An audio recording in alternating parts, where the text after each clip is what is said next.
Hi everyone and welcome back to my channel called zuzanareacts, where I learn all things Bara with your help, and I just share my Slovak Central European point of view. And today's video is about consciousness, and it's an address or discussion with Sadhguru and a Harvard scientist, and something that you've asked me a lot in the comments. So finally getting around to this. Now this is going to be in several parts. I know when I've done like one part that was around 2 hours long video original podcast, I think that you guys wanted to have it a bit shorter, so I'll just try to do 4 parts. On this one I'll try to figure out, when you see me smirking around the timelines, just I'm trying to figure out what is the best way to cut the video in 4 parts. I haven't previewed this video for sure, so this is like my first time real reaction and thoughts. But before we get into the video, please like this video and click on the subscribe button and turn on the notification. Thank you so much for your support. Okay, my notepad is out, my tea is out. It's going to be a long video. And I think without further ado, let's just kick this video off. So before we decided what should we talk about, and after going through Dr. Pinker's profile, we went back and forth on what title we should keep. So Dr. Pinker chose, is consciousness a miracle? We were giving him consciousness a miracle. So he just put a question mark on that. And you tweeted last night. So I would love to hear from you what, in your view, consciousness means and why the question mark. Yeah, some of you may have heard of Betteridge's law of headlines, which is that in a newspaper or magazine, any headline that begins with a question mark has the answer no. And I think that applies to at least to my opinion of the resolution for today. The question, is consciousness a miracle? No. So what is consciousness? Well, as Louis Armstrong was once asked to define jazz, and he said, if you have to ask, you'll never know. So we all know what consciousness is. It is our waking awareness. It is the experience that we are all having right at this moment. Is consciousness a miracle? No, and here's why. Consciousness consists of patterns of activity in the brain. We can be a bit more specific, but I won't go into detail, but there's reason to think that it can be specified as rhythmic, synchronized patterns of activity, perhaps in the gamma range or higher, involving loops between the thalamus, prefrontal cortex, parietal cortex, and other brain regions. Why do we think that? Well, findings in neuroscience that go back almost a century or more. My compatriot, Dr. Wilder Penfield, a Montreal neurosurgeon, a street named after him now, found that during neurosurgery, when the brain was exposed, part of the skull removed, and as we all know, the brain has no pain receptors, so that brain surgery can be done while the patient is conscious. And he found that when he stimulated the cortex with... Wait, what? I had zero idea. This is craziness. Wow, did you guys know? Did you guys know? Did you guys know? Okay, what? What? Okay, let's continue. Electrode, he could cause the patient to have a vivid, lifelike experience. They could think that they were at their 8-year-old birthday party, for example. So electricity causes consciousness, not a miracle. Drugs affect consciousness. That's why we take mood-altering drugs, or whether recreational or therapeutic. So chemistry causes consciousness. If a part of the brain is removed through surgery because of a tumor, through a head injury or a stroke, then a part of consciousness is affected, and the person may lose the experience of seeing color or recognizing objects, or even envisioning themselves at some future time, depending on where the lesion is. This is not just a correlate, but we know that the intact brain wiring is necessary for consciousness. It's not just two things happening at the same time, because if a part of the brain is damaged, the person no longer has the corresponding experience, and say if the optic nerve is cut, the person's blind. We also know that if we allow the brain to function normally, that the patterns of activity that correspond to consciousness are increasingly capable of being read, that any conscious experience has a corresponding brain signature. And through functional magnetic resonance imaging and machine learning, we're getting closer and closer to being able to read out someone's consciousness from their pattern of brain activity. Again, not a miracle. It's patterns of electromagnetic signatures from blood flow. All of these are physical entities and picked up by a very strong magnet, another physical entity, and we can see what the person is thinking.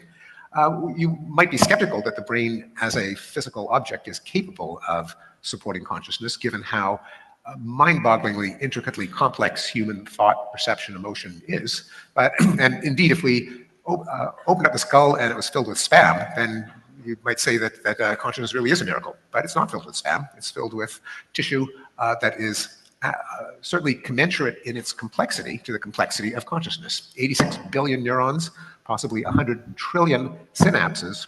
What a neural network like that is capable of is of stupendous complexity, as we are reminded by the progress in artificial intelligence. Based on what are sometimes called artificial neural networks, that is, it is possible by interconnecting circuits with some of the properties of brain tissue to duplicate or at least approximate many of the feats of human intelligence and consciousness. Finally, we know that when the physiological activity of the brain ceases, that is, the person dies, their consciousness goes out of existence. Now, how do we know that? Well, of course, you can't know it for sure, and many of the world's religions promise people that their consciousness will survive the death of the brain. But if that were true, and if at least there were some kind of connection, contact, information transfer between this alleged continuation of consciousness after the cessation of physiological function, you would be able to have seances where you communicate with the souls of the dead, as they did not least at Harvard 120, 130 years ago. We now know that this is all flim-flam, this is stage magic, and there is a way to verify whether you really are communicating with the souls of the dead. You can ask Aunt Hilda where she hid her jewelry. The soul of Aunt Hilda communicating from the spirit world could tell you under the 3rd floorboard in the closet, and the jewelry would be there. If that happened, I would believe that consciousness can survive the death of the brain. That has never happened, and I'd be willing to bet a lot of money that it never will. Wow. What a claim. Now, admittedly, I think one of the... Okay, I'll just stop here. There are a couple of points I want to mention so I don't forget. One, what he was talking about the brain and brain surgery. I don't know if you guys know, it's not only that you will, I think he was talking about like the sense of colors and stuff like that, but if you have a brain surgery or like brain damage, what it can do. And then when you have legit psychopaths, like when you, I don't know if you would guys ever study like psychology and stuff or like the brain, but what I'm really very aware of, because I'm a life coach, because part of my degree was also psychology and pedagogy, you have to be aware that sometimes when you remove part of the brain, the person can become like legit psychopath. Like, it's a diagnosis. This is not me trying to be offensive or any of that, but they will lose like the sensitivity, so they will lose certain kind of human-like you would expect of a human perception. And this is why you also maybe have some psychopaths that have maybe some parts of the brain underdeveloped or change or alert, and this is why they act in the way that there is no compassion, and like they can just go out and do harm. So that is what he was saying. The fact about like talking to the spirit, I obviously, from gazillions of people I know that they do, I can't obviously agree with him, and I think that he's ready to be faced with possibly a backlash on this one. But this is I think he's like a proper scientist. So far in these couple of minutes I don't see any kind of just a hardcore scientific explanation of what is consciousness. And also when he talks about that the consciousness like does not live after you die, but from I think years ago, but I will not be able to point you to anywhere, but I read or heard, or I don't really know, that when someone dies, that they measure the body and there is like a little amount of grams that the body would be lighter before and after that. So take it as you will, but I just wanted to share. So let's continue. The reasons that it is tempting to think that consciousness is a miracle, despite all of the overwhelming evidence that it consists of neural activity, is there does feel to be a bit of a qualitative gap. Philosophers call it the explanatory gap. Namely, why should all that neural activity actually feel like something if it's your brain? This is a mind-boggling enigma, conundrum, and it leads to late-night dorm room conversations like, how do I know that the red that you're seeing when you see red is the same as the red that I see when I'm seeing red? And how do I know that you're not a zombie, that you're not actually, you might have circuitry that duplicates intelligent behavior, but for all I know, there's no one home, that you're just a robot. How do you know that I'm not a zombie? There are many conundra like these, conundrums, where our mind just doesn't feel satisfied that something like neural activity could give rise to that which we feel from the inside. On the other hand, I'm a cognitive psychologist. I'm interested in how the mind works. And I know that there are a lot of things we have trouble wrapping our mind around. That doesn't mean they're miracles. What happened before the Big Bang? Well, physicists will tell us that's probably not the right question because time came into existence through the Big Bang. But still, I can't help but thinking of this itty-bitty little speck just sort of sitting there for many, many years, and then suddenly it explodes. Now, that's not, physicists will tell us that's not actually what happens. You've got to stop thinking of it that way, but I can't help thinking about it that way. I got the brain that I have. Likewise, there are many other facts that I know are true, but that I have trouble appreciating. Again, it doesn't mean they're miracles, but people are tempted to think that they're miracles. In the case of the Big Bang, it was, well, first there was God, he went Shazam, the whole universe came into existence. That's a kind of a tempting way of satisfying our frustration, our cognitive hunger for an intuitive explanation where it just may be that our mind doesn't work in a way that is harmonious with what our best science tells us. I'll give one more example since I am a psycholinguist. I'm interested in language. So meaning, word meaning. I can say Andromeda Galaxy. I have now made some sort of contact with an object that is thousands of millions of light years away. How is that possible? How could I be, by the mere act of uttering a sound, actually have some connection to this object in space? Or Julius Caesar. So me and Julius Caesar, we got a relationship. I just referred to him. And it's kind of hard to think how that could be possible. It is possible, and we are tempted, therefore, to imbue words with magic. It is because of that uncanny relationship between words and the world that people in many cultures fall for prayers and incantations and curses, the belief that actually saying something can change the state of the world. So I'm going over these just to make the point that, that the human mind is very good at thinking certain kinds of thoughts, other kinds of thoughts, even though our best science tells us certain facts. It just doesn't sit well with our intuitions. And I think the appropriate response is, so much the worse for our intuitions. Why would we think that our intuitions are going to harmonize with what our best science tells us? There is a tendency to turn this puzzlement, this kind of head scratching into miracles, but that is a fallacy. And so even though there's that one last ingredient about consciousness, sometimes it's called the explanatory gap, sometimes called the so-called hard problem of consciousness. That's a bit of a joke because the so-called easy problem is anything but easy. But the fact that neural activity, the system undergoing neural activity has an experience is something that's hard to wrap our mind around, but it is a fallacy to say, well, it's not intuitive to me, therefore it's a miracle. Not a miracle. Thank you. Interesting. Very scientific. Sadhguru, your response. Namaskaram, good evening. Rather saying a response, I would, as all of you know, same things can be looked from many different directions. First of all, what is a miracle? If you put filth in the soil, it becomes a miracle. If you put a piece of bread into this becomes a complex human body. This is a miracle. This is one way of looking at it. Exactly. When we say a miracle, when what we see, the phenomena that we see is not easily available to a logical process, we say this is miraculous. Of course, the word miracle has been taken to another place by religious groups and stuff, but essentially, in human experience, a miracle means you saw yesterday you planted a seed and today it's become a beautiful flower. It's miraculous. Because you can, of course, there is somebody there who can explain exactly how filth became a flower, how a stinking filth became a fragrant flower, can be explained, but not easily available to human logic, so we say this is miraculous. Calling something miraculous does not mean it is not available to any reason. Calling something miraculous essentially means we appreciate the magic of life. Well, our parents gave us, very stingy people, they gave us only one cell each. Hello? They could have given us 1,000,000 and made life easy, but they gave us only one, and here we are sitting talking all this. This is a miracle. Well, we can always talk about how cells multiplied, what happened, this, but you can't do this in a drum. You can't put this in a barrel and do this. So this is a miraculous process that it's happening.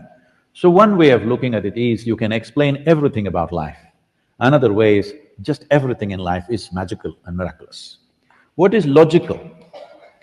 Okay, I'll stop here for one thing. You know what just came to my mind? Like, I think there is an Albert Einstein quote, and he had said something along the lines that you have two ways to live your life. A, don't see miracle in anything, and then, or like something like, don't, I'm just paraphrasing, I can't recall the exact words. And then the kind of see miracle in everything. So that's kind of what he had said here, but let's continue about what's logical.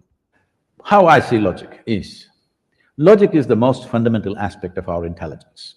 If you don't have a firm sense of logic, you will be all over the place. But logic is the foundation. We make a strong foundation for this building, not to live in the foundation. Of course, in America they call this basement, in India we call it a dungeon. So we don't live in the foundation, we make a strong foundation because we want to build something else on it. So in this sense, whatever comes out of this earth is quite miraculous. How a worm-like caterpillar becomes a butterfly, just about anything. Look at it from human wonder, there is a miraculous process to it. We can explain some physical aspect of how it happens, but what intelligence makes this happen, it is quite miraculous, there's no question about it. About consciousness, I think, I don't know how it is seen, Steve, you must understand. One thing is, I've strived hard to remain uneducated and also strived very hard to remain uncivilized. Why this is so is because most of the striving in people's lives is to become educated, to become civilized. In my experience, how I see this is, anything accumulated diminishes your perception. Both your education and civilization is an accumulated process. Once you accumulate these things and identify with those things, your ability to see life as is becomes seriously impaired. From this context, it's very difficult to remain uncivilized and uneducated because from the moment you're born, your parents, every other adult, the moment they see a child, the adults have a kind of an urge, they want to educate the child, teach them ABC, 1, 2, 3, Mary had a little lamb, something. Well, these things didn't matter to me, I didn't care whether Mary had a lamb or not. So, consciously remaining uninfluenced by all the information that's thrown at you in so many different ways. School is not the only place where it happens, at home, anywhere you go, people are throwing stuff at you. To remain uninfluenced by that is a lot of work. Education is a lot of work, I understand this. Remaining uneducated is a lot more work, I'm telling you, because every moment somebody is trying to educate you, knowingly or unknowingly. So, having said that, to be able to look at life just the way it is, then this word consciousness, I think there is a little bit of… probably the way I'm looking at it is very different. If we are talking about a human being conscious right now, that all of you are conscious in that sense, that is, yes, you're conscious. Only Bala can throw you off by using his magic of anesthetics. That is conscious, human beings being conscious. Of course, if you're not conscious, there's nothing here for you. But consciousness, an English word consciousness, doesn't really represent that, but generally we think we are talking about an intelligence beyond our own intellect, which is functioning within us right now. When I say functioning, well, you can explain the physical process of many things, but a piece of bread doesn't look like you, feel like you, nor does it have your intelligence, but if you put it inside, in some way it becomes you. This is a miraculous and conscious process of consciousness. See, first of all, human mind, this brain-centric approach, we don't look at it that way. We see as there is a physical body, there is a mental body.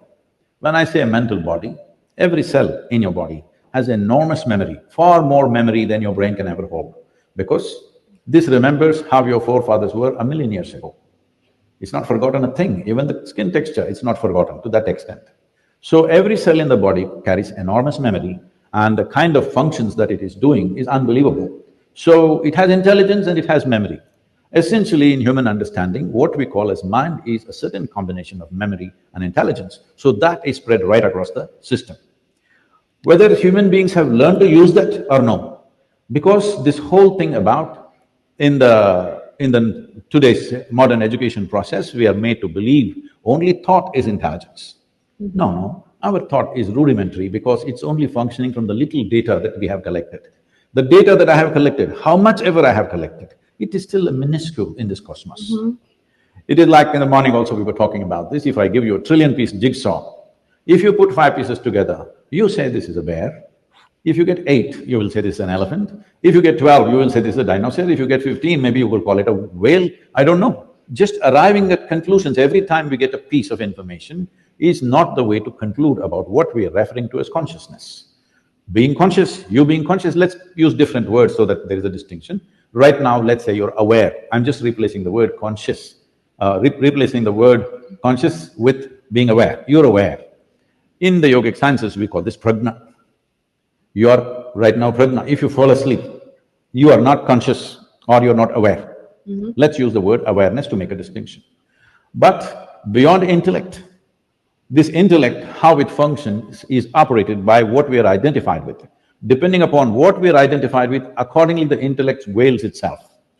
Right now, people are fighting for nationhood, people are fighting for religion, people are fighting for race, people are fighting for whatever they believe in, simply because they're identified with it and in their intellect, this says, this is the way. There are no two ways about it. Two groups of people or two individuals, when they're quarreling, both of them believe this is it, otherwise they won't risk their life. Hello? When somebody pitches their life for something, you must believe that it matters to them and they believe that's it. Unfortunately, it is just that it is your identity which makes you use your intelligence in this form. So there are various dimensions of memory which plays out through this identity. Beyond this, there is an intelligence which is unsullied by memory. This is what we refer to as chitta, and generally that's what I would understand as consciousness. You being aware is different, consciousness is different. What is the nature of this? Where does this come from? As I said, I have strived for a whole lifetime to remain uneducated. It's not easy. Try and see. Try and see how your parental influence, your cultural influence, your religious influence, your whatever else is around you doesn't play in your mind at this moment. Try and see. Whichever way you try to think, it'll work because your thought works from data, and data has come from all these sources. To be able to simply be here without allowing the data to play up in your mind, it takes a lot of work. So from that context, I'm saying, what we are referring to as consciousness is that which is the very basis of our creation. Well, somebody may call it God, it's up to them because they're trying to personalize that in their life.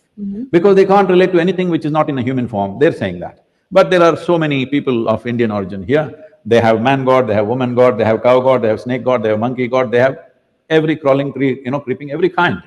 Because according to wherever they were living, they made that into their god. Essentially, what they are looking for is personification of the source of what is happening. Because we cannot explain this source, because logically we cannot conclude, the only way is to experience. How will you experience? What are the different ways to experience? There are 4 aspects in yoga. This is called as karma, kriya, jnana, bhakti. What this means is, these are 4 dimensions of your existence. You have a physical body, so through action, you can realize certain things. You have an intelligence. Through your intelligence, you can realize certain things. If you realize through your action, we call this karma yoga. If you realize through your intelligence, we call this jnana yoga. If you realize through your emotion, we call this bhakti yoga, yoga of devotion or emotion. If you realize by transforming your inner energies, we call this kriya yoga. These are the only 4 things you can do no matter what you do, whether you do religion or you do intellectual stuff, you do education, you do devotion, you do whatever. You can use your body or your mind or your emotion or your energy. This is all that's happening, these 4 things. All these 4 are pathways. But at the same time, is there anybody here who is just one big body and don't have a mind or don't have an emotion or energy? No, we are a combination of these 4 things. Why are we so different? Because we are a unique combination of these 4 things. In one person, the body may be dominant, in another person, their emotions may be dominant, in another person, their intellect may be dominant. Each person has a different mix of the same things, but these 4 things are the possibility of knowing. So what we are referring to as consciousness is that aspect of creation which is intelligent but unsullied by memory. Without memory, it doesn't have an intent, it doesn't manifest. Without memory, it doesn't have a direction, it's just there. If it finds little memory, it finds expression. Oh, where is the proof? Well, I am the proof. Because if you want to prove everything with logical steps, as I said, logic is the foundation of our living here, but foundation is not the place to live. So, first of all, if we separate what is awareness and what is consciousness, I think a lot of these different opinions will go away.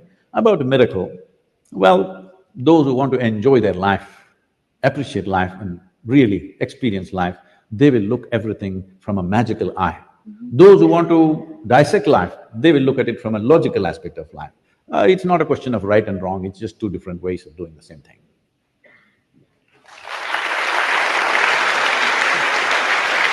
Okay, I will stop it right here because it felt like a good natural pause. It was very interesting. I think that the part 2 is going to be perhaps way more interesting because we will see them potentially debate. But I think one thing I really wanted to bring up here, because you guys know me, I consider myself spiritual, and obviously the word can mean different things to different people. But whenever we watch anything like that, or me speaking, looking at an information, and I promise one day I'm going to create a video once I learn better editing about how the human mind works and the perception and the several facets of truth.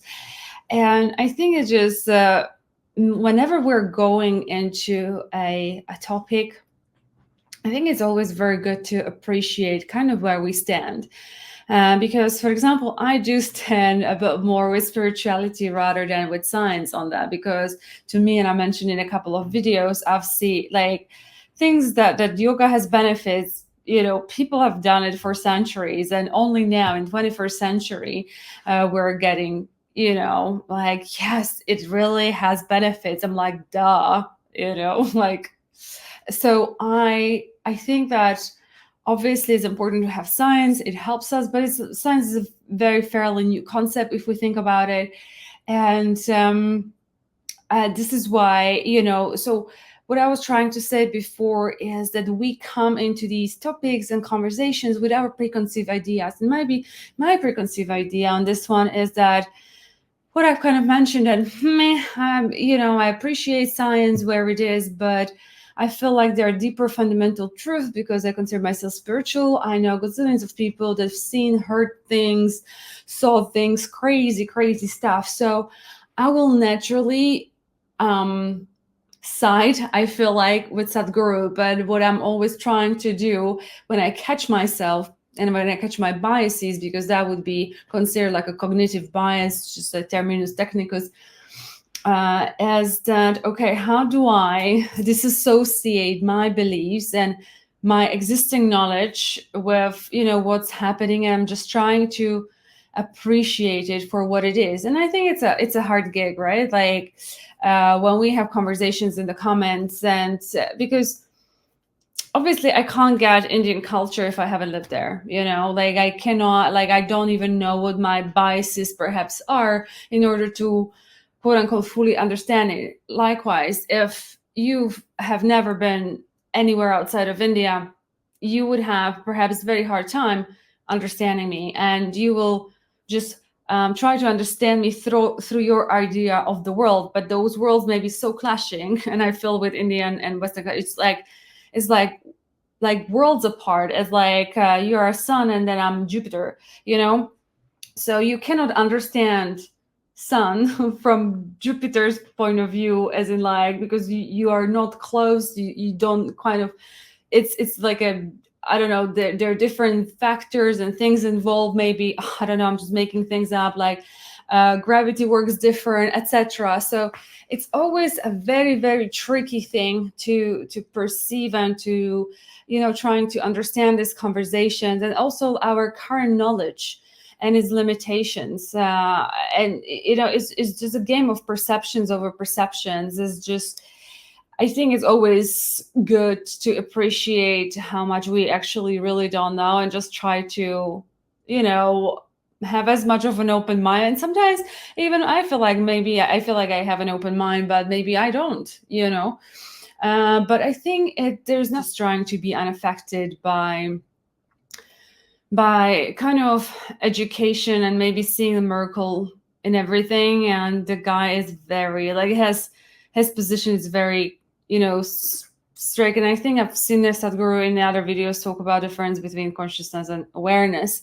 And I think it's an important one, and I wonder what is going to actually happen next in the part 2, and how they're going to be arguing those points, because for sure, I mean, like, I would vouch for that. And again, like, you know, that's kind of my bias, because it's based on my karma, memory, experience, etc., of countless people, you know, having experiences telling me about that. So I don't quite understand how he can actually even say that. And yeah, I wonder what you've taken out of the part 1. Like, let me know in the comments, who do you think presented a better argument, Sadhguru or the scientist? Let me know in the comments below.